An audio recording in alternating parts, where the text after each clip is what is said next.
What's up? On the road. Where you going? Going back home. I'm just leaving the gym. I gotta drive like another 35 minutes to get to the house. Oh, So. hell yeah. Okay, cool. I appreciate you hopping on. I know this is last second. Oh yeah, no worries. I was like, you know what? Fuck it. I'll see if he wants to do it while I'm driving. Yeah, all right. hell yeah, man. That's cool. What do you got, T-Mobile or Verizon? What are you working with? Oh man, I got AT&T. AT&T, and you got that kind of reception? That's good. Yeah, it's kind of crazy. I switched from T-Mobile to AT&T and got a cheaper bill. So I was like, I'm cool with it, but not gonna lie. Like whenever I'm in Dallas, my reception is just absolute dog shit in Dallas. In Houston, I get good reception. Is it worse, AT&T? Yeah, in Dallas for sure. Oh, 100%. shit. Oh, okay. Yeah, I want to leave T-Mobile because it's getting expensive now, but I've had it for years. Yeah, that was like I was a loyal customer for a very long time, and I had some good reception with them, but again, the bill just kept like I started off paying off $200, and towards the time I canceled, it was I was paying close to like $450. Yeah. Wait. It shot up. For T-Mobile, you were paying $450, you said? Yeah, but honestly, like I will say that I ended up buying my girl like a brand new iPhone too, so that might have been a part of the problem. Oh, okay. But like it was just an absorbent amount. I'm just like, what the fuck, like, dude, like, come on, like y'all got to work with me. And they worked with me for a little bit, and then all of a sudden, like for 3 months, I had a lower bill. Then on that 4th month, they just like, right back at you. I'm like, fuck. Damn, man. I like how you have the squiggly on your name. I say it correctly, Yanez, right? That's correct? Yes. Okay. See, yeah, that is correct. You know who you want to know who fucked me up, because like I was like, man, I was so heavy on saying my last name right. My mom was like, hey, like I like after a year and a half to 2 years of me telling people, yeah, I want people to start saying my last name right. And then literally my mom like a month ago was like, you're not even saying your own name right. And I'm like, what the fuck? Oh no. She's like, yeah, no, it's so the Y in my last name is supposed to sound like a J. So It's supposed to be Janz. Oh my yes. God. Yeah, so I'm like, you know what? I've been on this road for 2 years. I'll give it another 2 years before I start telling people to be like, hey, it's actually this. You had everyone change it to Yanez, right? And now you got to ask everyone to change it again. So it's got to be weird, right? So you got to wait a couple of years?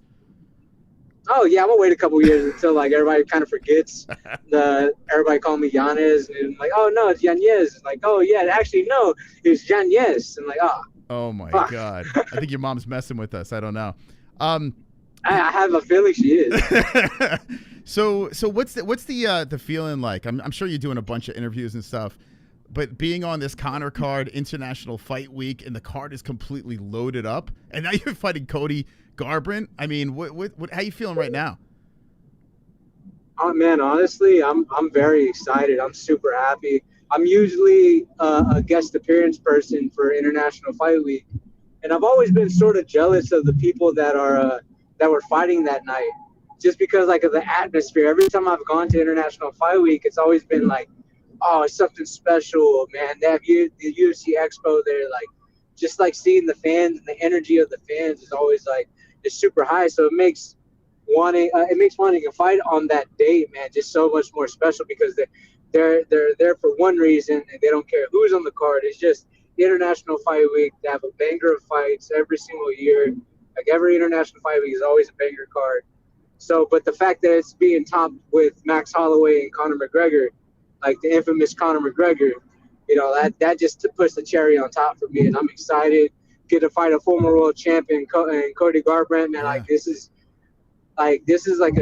almost like a dream come true. The only thing that would be better than this would be being able to fight in Houston at the Toyota Center. Yeah, I tell you, like thinking about all the cards that McGregor's been on, and this one might be the most stacked that we've seen him involved with. Just looking through the prelims and stuff like that, it's crazy. When I saw you fighting Garbrandt here, I was like, damn, bro, this is awesome. When you got the call to fight Cody, was it an instant yes, or did you debate it, or what? No, honestly, I was taken back because I had said yes to another opponent before Cody was even offered because I just remember like the way everything, the timeline, the way everything transpired was I remember somebody tagging me and like, oh, a possible matchup, like it would be great for the fans to see and all that. Like, the fan matchups right after you get done fighting. Mm-hmm. And everybody was putting me against Cody Garbrandt, and I reposted it. My coach saw it and was just like, hey, I'm going to talk to the manager. And I talked to my manager, like, hey, what about Cody Garbrandt? And then I don't know what happened between the conversation, and they told me that UFC was offering me June 20th against some other opponent, and I was like, well, all right, well if that's what it is, I'm cool with it. Like at least I get to fight, I get to have an active year because again, like didn't have an active year the year before. I've been out the cage for close to a year and a half, so I was like, man, fuck it, I just want to get back in there. Yeah. Like 4 or 5 days later, I get a message being like, "Hey, scratch that. We're international fight. We got Cody Garbrandt." And I'm just like my manager already knew not to even ask me like if that's a go. He already knew it's like I was saying yes. He had already accepted for me and everything. I was like, man, fuck yeah, I'm excited. Yeah, that must have been great. Yeah, and that layoff must have been brutal. It was an injury that you were dealing with. Yeah, I went up to Mexico City to go help Brandon Moreno in his Steve Ercik camp, and then I got injured while I was in Mexico City. So they kind of put me out for a little bit. Yeah. And it wasn't the greatest time. And then on top of that, whenever I actually had a fight booked, my guy pulled out the week of the fight, and then my coach was just like, "Hey, bro, it's just better to go back home, reassess, and then and move forward." And I was like, "Okay, cool." So yeah, that's the approach we were taking. It's crazy, yeah. So this all falls together. You got Cody Garbrandt, International Fight Week, Las Vegas, Nevada, on a Conor McGregor, Max Holloway headline card. This is, I mean, what's the buzz around? Have you spoken to any other fighters that are on the card? Is there like, are you guys talking to each other like, man, this is gonna be crazy? Man, I haven't really spoken to anybody that's been on the card. I was gonna me and O'Day were probably the only ones that probably really kind of chopped it up, if anything. But it was just like in the comment section, just like, hey, bro, I think I remember someone reposted the picture, a video of me kissing Ricky Simone on the forehead whenever we were fighting, and then he's like, man, we got to recreate it. We got to do this. I was like, yeah, fuck yeah, I'm down. Like, yeah, it is what it is. It's a funny moment. Let's recreate. We could do some funny shit with it. And then after that, the only other person I probably talked about it with was probably Vanessa Demopoulos. Okay. And she was just talking and breaking down the card, and she was just like, bro, this is an amazing card. Yeah. That's about it. Yeah, O'Day got hurt too, right? So they had to replace him on the card. And Cody Garbrandt's he's a G, man. I love Cody. But he's got another tough fight in front of him. So when are you hitting Vegas? I'll be hitting Vegas next Tuesday. So this coming up Tuesday, right now is just smooth sailing, little fine tuning little things here and there. But yeah, all the hard work's been done. It's just now just worrying about the weight, getting to Vegas, relaxing, and just getting to punch somebody in the face, Yeah. So the whole embedded and the fight week, are they going to be is it going to be a little extra media that you guys have to do being on this type of card? Oh, I would believe so. They already I already have something on my itinerary, and I usually don't get my itinerary until Monday. And I was like, oh shit, all right, a week and a half before. All right, that's kind of crazy. And I've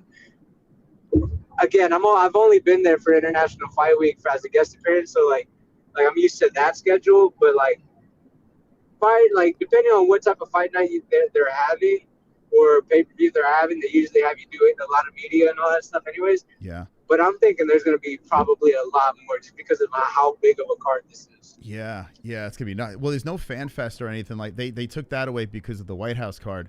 And it seems like it's going to be all systems going into the press conference, and the ceremonial weigh-in's going to be bonkers. What did you think about the White House card?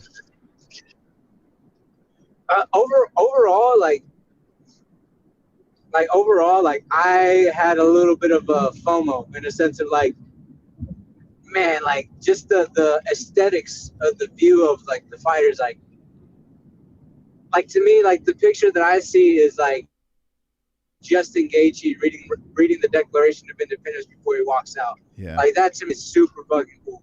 Like Yeah. no matter what you think of the actual politics itself, like whether you're right or whether you're left, like there definitely could have been way better things to do at the White House than have fights there. But for the fighters' sake, like being on a historic event, being able to like go out there and fight on the White House lawn, that's pretty crazy. That's like, again, that's probably never going to happen again, and that's pretty wild. And the fight card itself was actually pretty good. Like, man, like close to almost every single one of those fights were finishes. Oh wait, was it all finishes? Yeah. So like, that itself is pretty crazy. So it's phenomenal fight card. Like, and just the way it topped off with Ilya Tapor and Justin Gaethje, like that's a beautiful story right there in itself. Yeah. Regardless of politics, regardless of like where we're at as a country, like just the aesthetic view for the fighters themselves, and like how it looks like for the UFC now. Like, what are they going to do to top this? Mm-hmm. Like, what else were they going to have to do? Because they did the Sphere, they did something crazy in the Sphere, and then now they did the White House. Like, what's next? Like, they have to try to top this somehow. Yeah. A bantamweight feels kind of weird right now, and you're still relatively young. You get past this fight. Do you have like a plan? Like, okay, what like a future plan? Like, okay, after this fight, like stepping stones on the way back up. Do you think about that kind of stuff, or are you just taking it one shot at a time? Honestly, like I've ran into this mistake before of like thinking past of like again, it all falls back to whenever I look back at that Rob Font fight. Yeah. Like I was looking past them. Like as much as I want to say like, yeah, I have my full focus on it. Like I was saying all the right things in the media and like telling everybody else, but like personally, I was already kind of looking past them, and I got what I deserved. I got with like, again, a hard-nosed vet like Rob. That again, that's what I get. I shouldn't be looking past anybody. So now, like every approach is just this fight, and that's it. If I think about anything else, it's probably like, all right, cool. Whenever I come back, what am I gonna do that Monday? I'm probably gonna go teach. Probably gonna go back and do things. Thursday, like the weekend, I'll probably have like a vacation or something. But after that, like I'm not looking past Cody, not one bit. Because again, he is a tough fighter. He's held the belt. I cannot look past him because the last thing to go in something like, no matter like where they're at in fight age or regular age, like wherever they're at, like physically, like the last thing to go is power, and that's the one thing that Cody Garbrandt has. It wasn't too long ago, like it might have been, wasn't too long ago where he put to sleep Brian Kelleher in like a nasty fashion. So like you have to be aware, because if you take them lightly, you're gonna be staring at those lights. So not looking past them, not one bit. Yeah, I feel Cody's even more dangerous now too, because like he needs these wins too. Like, he's coming off, well, yeah, he kind of came off a win, but I mean, he's coming off a win, and that was a little weird one. But yeah, he's hungry and he's looking to make a statement. So this is gonna be a banger fight, man. How many fights do you have left with the UFC on your contract? This one and one more. Oh, okay. So is there more pressure that way, or are you guys thinking, okay, let's negotiate? Like, do you think after this fight, or you gonna ride it out? It depends. It depends on what like right after, once me and coach and my manager kind of sit down after this fight. Okay. See what road we take. But honestly, like I'm pretty sure, like the way I picture this fight going in my head, if it goes the way I'm picturing it, then I'm pretty sure it'd be like, hey, UFC, what's up, bro? Yeah. Up? You plan on hitting the mic? Like, do you think about what you're gonna say after the fight? Like after your hand is raised? Honestly, the biggest thing will probably be like what I say is like the people that I teach in like the regular kickboxing class that I teach. I'd be like, man, like I told y'all motherfuckers this shit works. Stop looking at me stupid whenever I'm telling y'all this shit. That's probably like what I probably have rehearsed in my head. But anything after that, it's like the first thing that comes to my head. It's like, all right, well, this is what's been on my mind here. You know, sometimes I'll make sense. Sometimes I'll sound like a complete idiot. You know, it just depends. Do you have a specific moment where you're like, man, I wish I didn't say that on the mic? Man, I think it was after my cause once I heard it back, like I kind of hear it like a little coherently. But in the moment after my fight with Tony Kelly, like whenever they put the mic in front of the face, I just felt like the whole entire time I was saying stuff, it felt like every single time I was talking, I was like, but like, but like whenever I hear it back, it's like, oh, I can hear some words. Like, oh, I can hear a couple things here and there that I was trying to say. But other than that, that's the only time I ever felt like I wasn't saying anything right. But there's a couple coherent words in there. Well, that Tony Kelly fight was on a different level, right? You had a lot of people banking on you to mess that dude up. Oh yeah. Yeah. Yeah. To be honest with you, I do not want to be known for just that fight. That to this day, it still kills me because everybody's like, "Yeah, do the double middle fingers." I'm like, bro, that's not me. That was out of character, bro. Yeah. That's not me. He just really pissed me off. How's the Dr. Pepper situation? You still into the Dr. Pepper? Oh yeah, bro. I have a case sitting on the side, waiting for me to come home. As soon as I get home after this fight on Sunday, get home on Sunday and just start cracking, just literally just Control Alt Delete the fucking Dr. Pepper all in one day. Put it in an IV and just kind of jam it into you, right? Oh, 100%, man. Yeah, Dr. Pepper Cherry specifically. Regular Nice. Dr. Pepper is still great, but Dr. Pepper Cherry, I'm telling you, it's amazing. Hell yeah. Okay, one last question. You've probably been asked this a million times, but I didn't hear it. McGregor or Holloway, who's winning this fight? Man, I'm not gonna lie to you. I'm happy McGregor's coming back, but I'm a Max Holloway stan. You know, Max Holloway forever. You know, he shot whenever I had a kid, he shouldn't send me over some baddest dad on the planet gear, and I was like, bro, this is the fucking coolest thing in the world. He has a fan for life. He bought my fandom. Well, the way you throw, I could see how you're a fan of Max, man. The way you guys throw hands, pretty. I mean, oh you guys yeah, a beast on the feet. So I get it, man. Well, hell yeah. Do you think he's gonna finish him? I hope so. But if I'm seeing some, if the pictures are correct from what I'm seeing, I don't like it. Uh-oh. I don't like the fluffy match, man. I don't like. It doesn't look. I'm just like but I'm hoping he gets a finish, man. I'm hoping he gets a finish. Yeah. Or they just have a 5-round banger. Like, I wouldn't be mad at that either. A 5-round banger where Max Holloway comes out the winner. I'd be cool with that too, because those bonuses, you know, they're 100K. So I'd be hoping to stop Cody, and then all of a sudden, if Max Holloway stops Conor McGregor, he's already gonna get that bonus, you know. Yeah. So it's like, fuck. Yeah, hell yeah.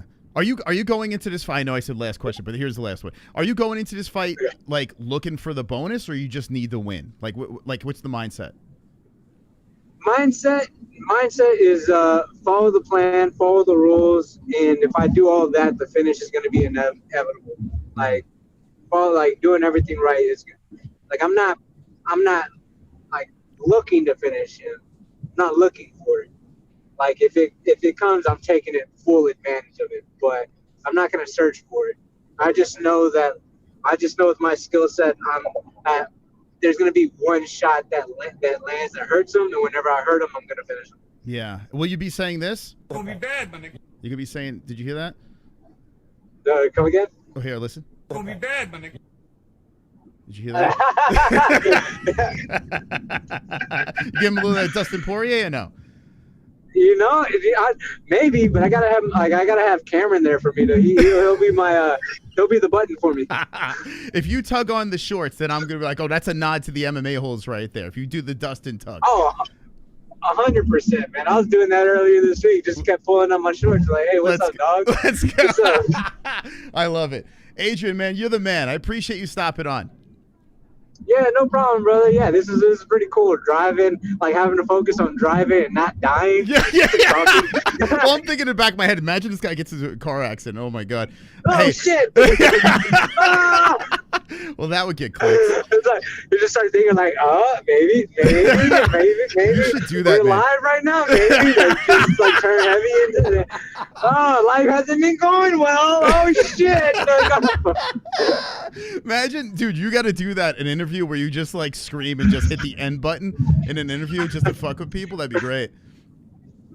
Oh shit. Yeah, that'd be fucking hilarious. Hell yeah, man. Well, I appreciate it, man. Best of luck, and we'll be rooting you on, okay? Yes, sir. Thank you so much. Thank you for having me on. Y'all have a good one. You too, bro. All right, there's Adrian Yanez coming on the MMA-Holes. Wow. I bet you didn't see that one coming. Look at that. Look at that. This guy's fighting next week, man. I hope he wins. I think he's going to get it done. He's going to lock it up. Cody, no love. Mr. Garbrandt. It's going to be bad. It's gonna be bad, my nigga.